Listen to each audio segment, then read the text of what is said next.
Hey everyone, today I am talking about a major issue in technology and digital ethics.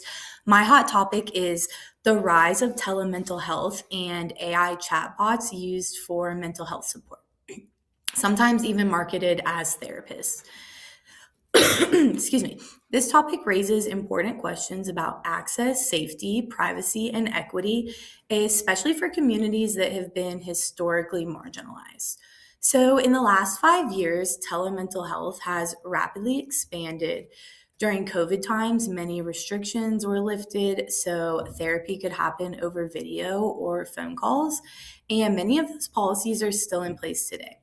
For example, Medicare has extended key telehealth flexibilities through at least the year 2027, allowing people to receive non behavioral and mental health services from home rather than in a clinical setting, as well as having no geographic restrictions for services.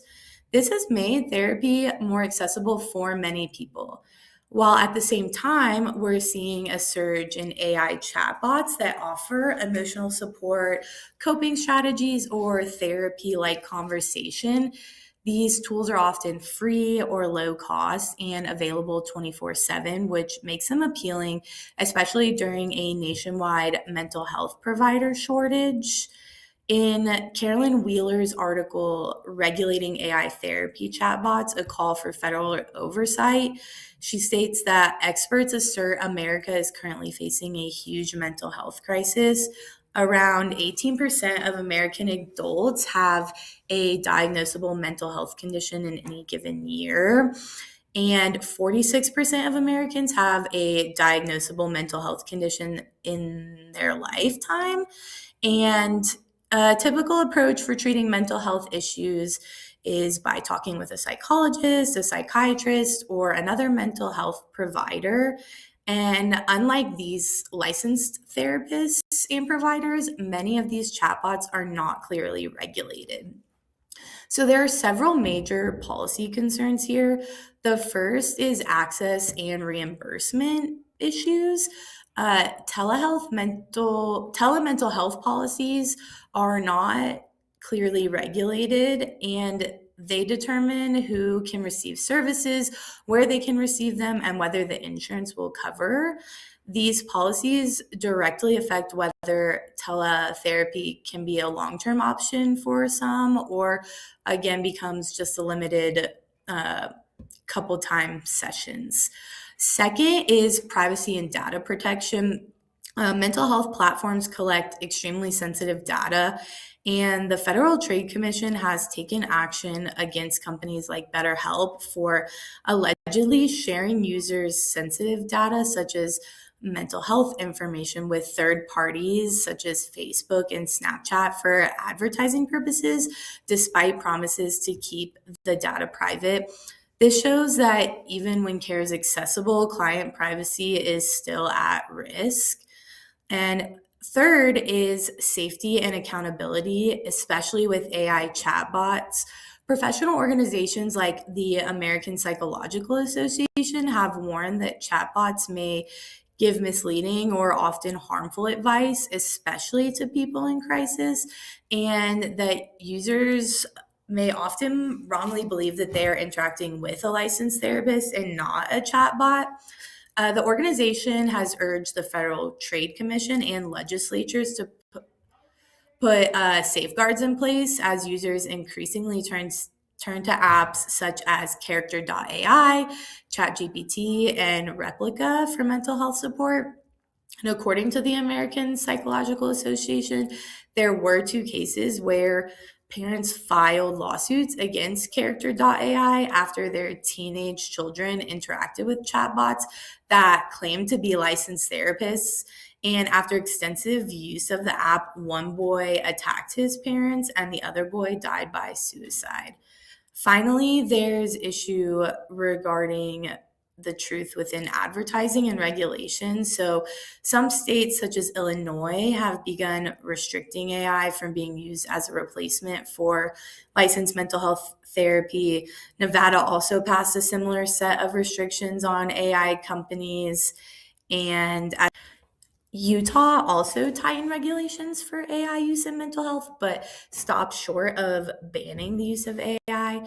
And the FDA is still debating how and whether to regulate AI mental health tools because the law can make it challenging to enforce, depending on how authorities interpret the definition of therapy services.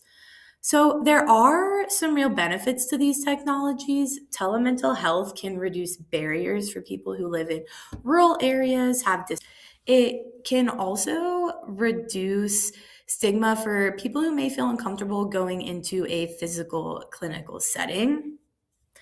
AI tools can also feel helpful because they are immediately available, especially when people can find themselves on wait lists for therapy for months on end. So they resort to using an AI form. Some people may have disabilities, lack transportation, or cannot take time off of work. It can also help reduce the stigma for people who just feel uncomfortable going to a physical clinical setting. AI tools can feel also helpful because they're immediately available, especially when people find themselves on wait lists for therapy for months on end. Some people also may feel safer opening up to a non human robot type system. However, the harms are significant and seem unevenly distributed. Another factor to take into consideration is the digital divide, which means that people without reliable internet, a private space, or lack digital literacy, which is often low income clients, unhoused individuals, and the elderly population, may be excluded from telemental health services altogether. Privacy risks also disproportionately affect marginalized groups. If mental health data is leaked or sold, it can have serious consequences for survivors of violence, the LGBTQ plus community, undocumented individuals, or people involved in the child welfare and criminal legal systems. With AI chatbots, safety risks are especially high for people that are in an immediate crisis because a chatbot, unlike a human, cannot feel empathy or sympathy and cannot fully assess suicide risk, domestic violence, or severe mental illness or health related issues. And the recommendations that it might give could be seriously dangerous. Finally, bias is another harm because AI systems may misunderstand cultural expressions of distress or ignore the systemic structural realities of racism, poverty, and trauma, leading to harmful or often invalidating responses. The issues connect directly to social work values. The American Counseling Association developed an AI work group, and this group used research based and contextual evidence, the ACA Code of Ethics, clinical knowledge, and skill to develop recommendations for practicing counselors and their use of AI. The goal is to help prioritize the client well being, preferences, and values in the application of AI while informing counselors and clients about the use of AI today. So, in summary, the central theme is that the counselor needs to understand AI well enough to use it responsibly. Across the recommendations is a clear emphasis that AI should support, not substitute human counseling. The therapeutic relationship, empathy, and contextual understanding from a human is irreplaceable.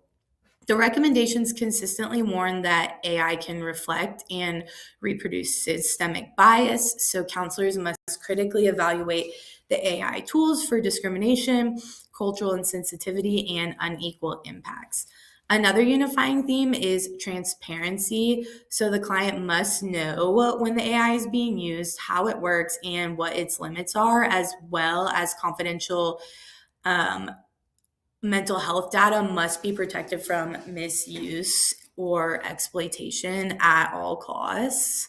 The In all, the recommendations call for informed, ethical, human centered, and equity focused use of AI, which are all part of the social work code of ethics. And counselors should continue to maintain responsibility, transparency, and advocacy as technology reshapes and continues to grow and become a part of the mental health care. So, some will argue that AI and telehealth are necessary responses to a mental health crisis, and that imperfect support is better than no support at all.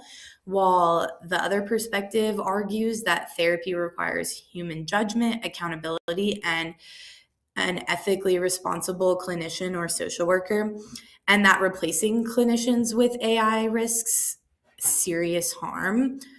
The overall theme is that both perspectives highlight the major issue between access and safety. So, how can we assure equal access and opportunity for mental health services while the safety and the confidentiality of the client is being maintained?